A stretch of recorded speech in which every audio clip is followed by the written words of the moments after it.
Look, a lot of people who get into weather, there's like this thing that happens at birth. Okay, can't explain it. We all have it. We love weather. We study weather. We chase weather. We talk about weather. Sometimes to the point we bore everybody we know. Then we don't have any friends for a while, right, Blake? As I said, no friends, but over chatted it up. But that's the key. I think a lot of people who are into weather really love it. They have a compassion for it. And people on the Weather Channel have the same way. And it's funny because now they all actually have a place they can all go. Oh, cool. So, how long have you been working at Channel 4 and how long have you been the chief meteorologist? I've only been the chief for about 3-4 years now. I don't know, 3 years, 4 years. But I've been at 4 for 21 years. Wow, that's how old I am. That's right, exactly right. And I started here on the weekends and just kind of gradually moved up as time went by. And love the area. Jacksonville's a great place. My wife went to UNF, got her degree in accounting. She's a CPA here locally, so it's all very cool. Great place. So hurricane season is approaching. It starts next month. Do you have any predictions for what's going to happen this season? Well, the real experts are those people who are scientists that study it year-round, not just when the season kicks off. And these guys and gals that are either at Colorado State or down at the National Hurricane Center, there are a couple other services that are out there, but these people are predicting for an extremely busy season. Now, let's hope they're wrong, but if it's true and it happens, we will have gone through the 4 most busiest back-to-back years consecutively that we've ever had. And that is scary in itself because so far, the last 3 seasons, which have been super busy, we have not been hit by a major hurricane. And now we are overdue. So I'm very fearful that the state of Florida is in trouble this year, that we may be hit not by 1, but maybe multiple hurricanes this year. Doesn't mean they're coming to Jacksonville, but it does mean that we could have a very damaging year for the state of Florida, and it will impact all of us. Oh, goodness. Well, let's hope it doesn't hit Jacksonville. Good thinking. Is there a reason why Jacksonville is kind of pocketed away from a lot of the major storms? I've lived here my whole life, and I haven't been in any major storms since Floyd. Oh, that's good that you remember one of them. That's right. Hey, Blake, you remember Floyd. Remember, and Floyd was 150 miles off the coast. Yeah. So it's weird, but had Floyd even come within about 75 miles of the coast, Jacksonville Beach would have been heavily damaged. The way the structure of a hurricane is that the highest, most damaging winds are not in the eye, which is where the calm spot is, but in the little donut area we call the eye wall. And that donut, that ring, is where all the severe storms, the highest winds, storm surge is going to be concentrated. And that tends to run about 25 to about 50 miles outside of that. Well, anyway, Floyd nearly got us. And the point is, why don't we get hit? Is that in the case of Florida and many other hurricanes that go up the East Coast, Jacksonville is strangely very far west. People might not realize this. You may not realize this. But who's further east? This is the trivia question. Who's further east? Jacksonville or Orlando? Orlando. By about 4 miles. And usually everybody gets that right. Who's further east? I got it wrong. No, you had it right. Didn't you? I think you had it right. The other one that I always kind of throw at people won't get this right most times, is that who's further east? Pittsburgh, Pennsylvania, or Jacksonville, Florida? Further east. Jacksonville or Pittsburgh? Pittsburgh. Is further east. Well, if you think that's the case, who's further east? Cleveland, Ohio, or Jacksonville?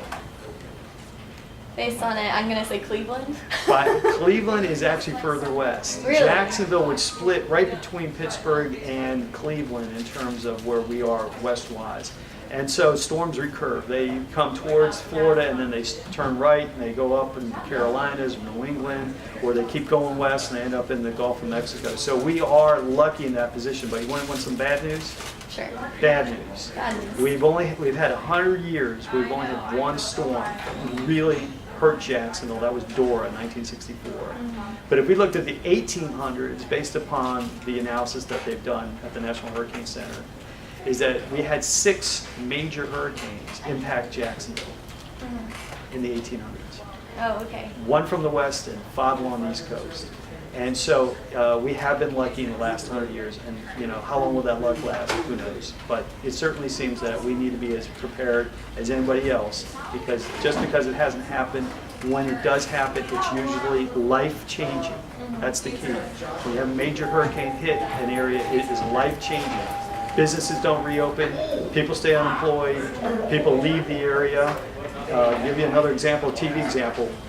When New Orleans was hit by Katrina, the size the city was 43rd size market in television standings. Well, everybody evacuated out after that because there's no homes left, totally destroyed. It fell back to 57. Oh, wow. As they lost almost, what was it, about 150,000, right? About 150, 180,000 homes, households. Not all those homes were destroyed, it's just that families left and then they did not return. They didn't want to go through the experience twice.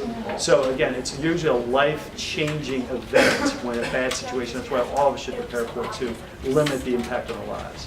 And speaking of preparations, how would we in Jacksonville prepare just in case something were to hit us or come close to us? Well, it depends on your age, okay? When you're young, you can bounce out of it pretty much, you know, hey, it was a bad couple of days, I remember power was out for 2 or 3 weeks.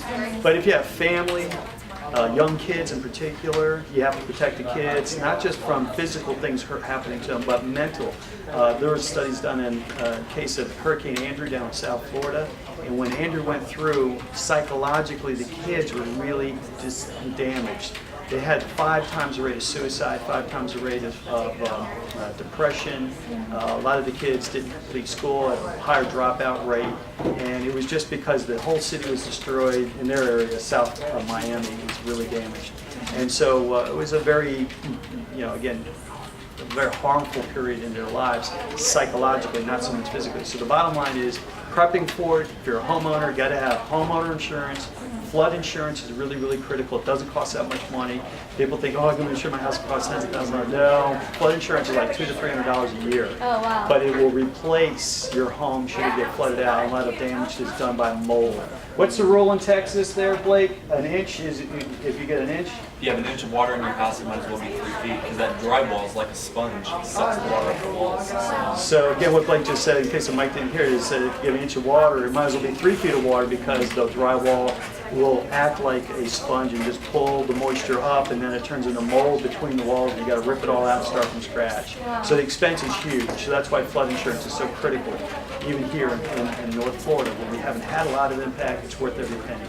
Oh my goodness. So insurance is really critical. There's a lot to think about when it comes to hurricanes. Like, you think it's just a big storm, but there's insurance and all sorts of things. Well, you got your kids, insurance, psychological, financial impact is huge. You could lose a career, you lose a job temporarily, but you get sidetracked because of all the impacts of it. I mean, look at what's happening in Ward, Oklahoma. Whole communities now are going to have to redesign homes with a safe room because of the potential of loss of life and things of that. So usually these severe events are truly those kind of events that changes how people think. And that's why we want you to think ahead before it all hits, so that you can survive, and not only that, but deal with the aftermath so much easier.